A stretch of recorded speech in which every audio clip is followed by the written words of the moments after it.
Hello friends, नमस्ते, प्रणाम, जय श्री राम। मैं आपकी सावित्री तिवारी स्वागत करती हूँ अपने यूट्यूब चैनल सावित्री अवधी लोकगीत चैनल पे। आप लोग मेरे चैनल को सब्सक्राइब कीजिए, लाइक कीजिए, शेयर कीजिए, कमेंट कीजिए। आप लोगों को मेरा गाना कैसा लगा कमेंट करके ज़रूर बताइए। और आज आप सबको सुना रही हूँ बहुत ही सुंदर, बहुत ही प्यारा एक विवाह गीत, बेटा विवाह गीत। हर हर महादेव।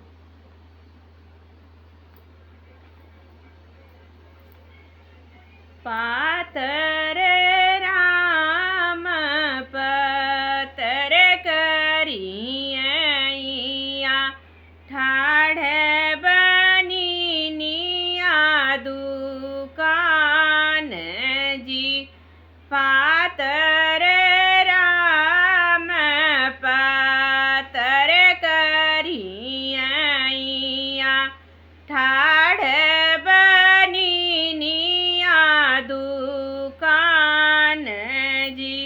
किया तो है चाही रामा खैर सो पड़िया। किया रे मघैया डोली पान जी। किया तो है चाही दुल्हे खैर सो पड़िया हो। किया हो मघैया डोली पान जी। नाही हमें चाही बानिनी खैर सो पड़िया हो। नाही मघैया डोली पान जी। नाही हमें चाही बानिनी खैर सो पड़िया हो। नाही मघैया डोली पान जी।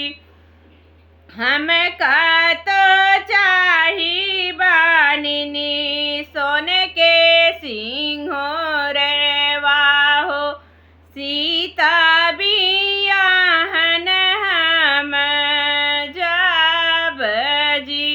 हमका तो चाही बानिनी सोने के सिंहोरवा हो।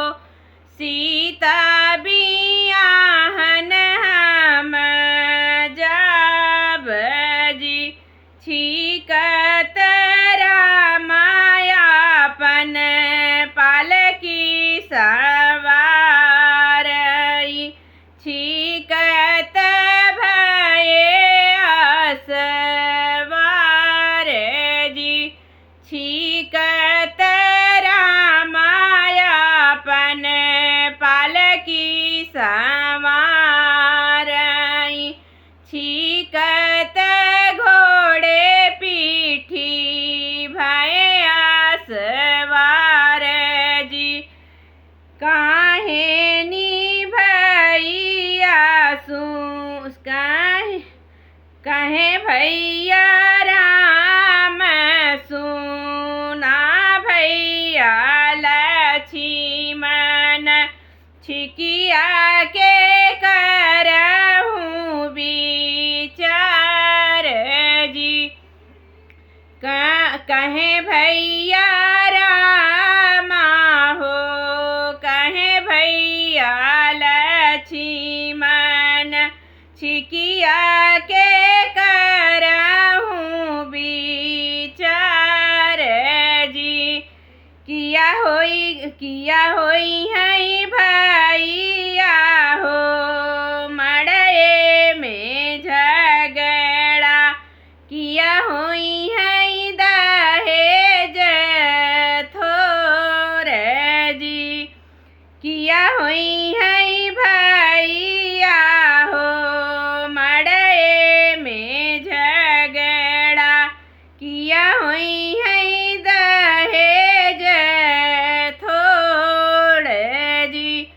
नाही होई है मोरे भैया मड़े में झगड़ा हो। नाही होई है दहेज थोड़ जी। नाही होई